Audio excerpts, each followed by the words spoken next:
Hey guys, welcome back to my channel. Today I am doing this look that I recreated from one of my favorite makeup artists. Her name is iluvsarahii and she's from Instagram and she's been doing online seminars lately. So if you want to see how I recreated this look that I learned from one of her seminars, then just stay tuned. So first I'm just spraying my face with some Scandinavia setting spray, and then I'm going to be filling in my brows.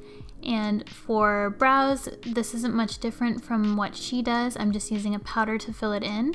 We're pretty similar when it comes to brows. I set mine with Clear Brow Gel by Anastasia, and then I also clean them up the same way she does with my Studio Finish Concealer and a Sigma E15 brush. You are going to see this flat definer brush a lot in this tutorial, so be sure to have a couple of these.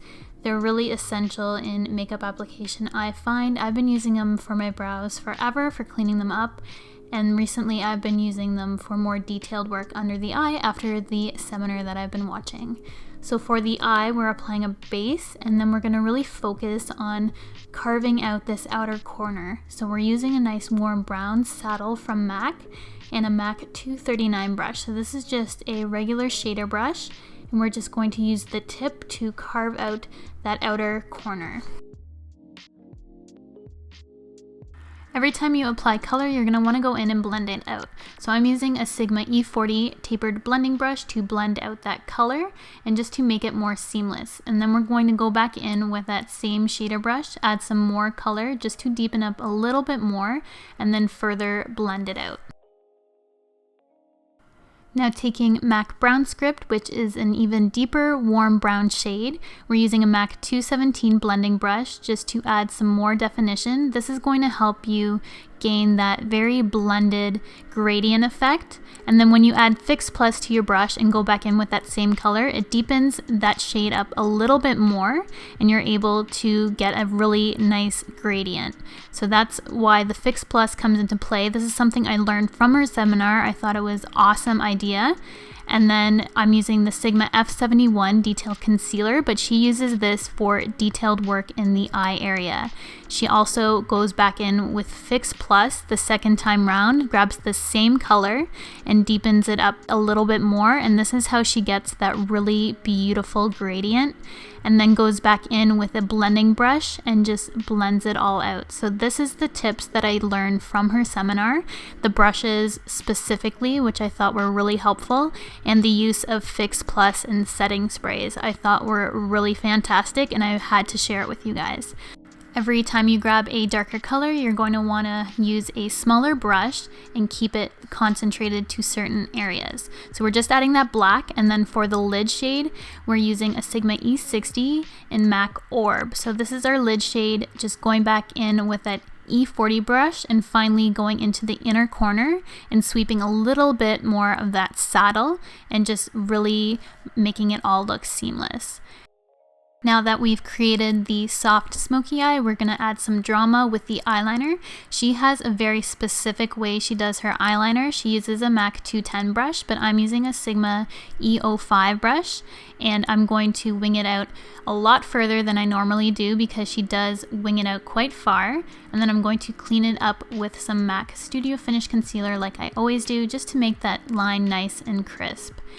For lashes, we're not going to focus too much on them just because we're going to be adding falsies, and I'm using Velour WINGING, and these are very spiky looking, but they also have that wing on the end, so they open your eyes up, but they also elongate them, so they give you a really beautiful shape to your eyes. They're very dramatic, and for the tool I'm using, it's just by MAC Cosmetics, and it's their eyelash applicator tool, and I really think it's a great tool to use. For eye cream and concealer, she used a Sigma E50 brush, which is a large fluff brush. I used to use that for highlight, my brow bone highlight, but I think it's a great brush to use for cream products, so I started using it just after watching her seminar. And now for under the eye, this is where it's really detailed, and I absolutely love her technique. She uses that flat definer E15 brush, and she goes really close to the lash line, but then blends it out with that shader brush. So she does this like she did the upper eye area, and just does it in a gradient from lightest to darkest, so that it gives a really beautiful blended effect, and you can see all the colors. To finalize it, she used matte carbon and just really deepens it up with that E15. And you want to spray that brush with Fix Plus every time you apply color to your eye, and you don't spray the 239 brush, you just use that to blend out. And now for the waterline, I'm using the Inglot Gel Liner, and this did get on my contact lens. I actually had to change it, so be careful if you're a contact lens wearer if you're using it in your waterline.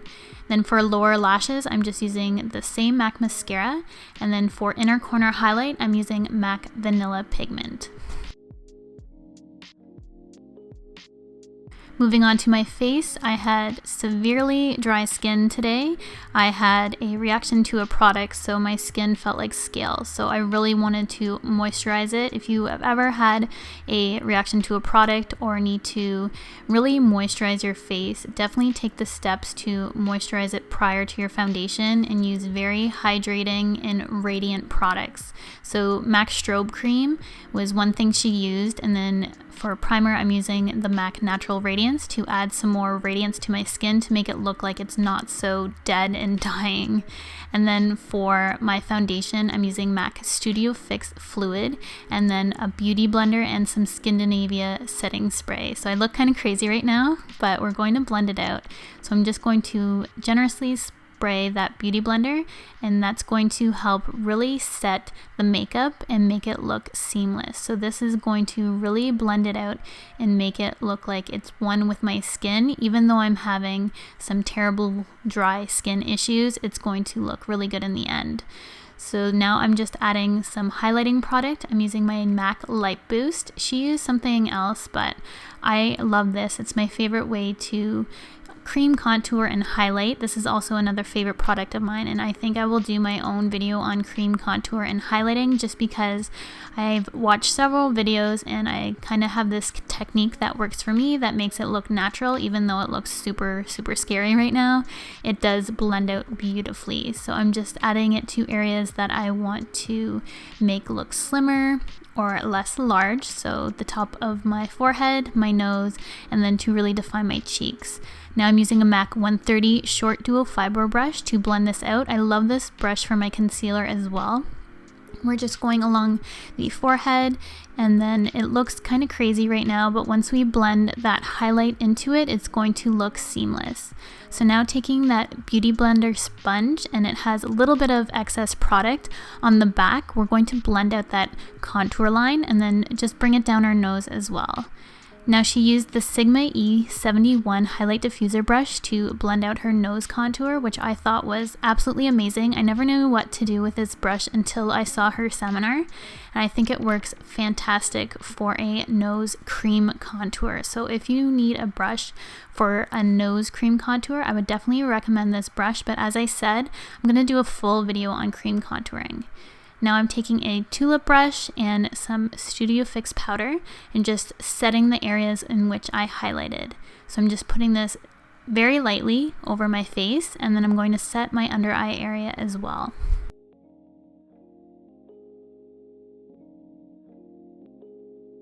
I think cream contour on its own is absolutely beautiful, and I think it looks much more natural, but I wanted this to be a more dramatic look, and I was just kind of matching and going off of what she did in her seminar, and I think adding the bronzer definitely ties in the dramatic eyes. So if you add this bronzer to the places where you added your contour, it's going to warm up the face and make it not so one-dimensional and really bring in the drama that is your eyes. And now for blush, we're going to use something very neutral. This is Buff by MAC. It's one of my favorite everyday blushes. I didn't want to take away from the look, so that's why I went with MAC Buff. And then for highlight, I wanted to use this Artist Couture Gold Digger highlighter, and this is brand new to me.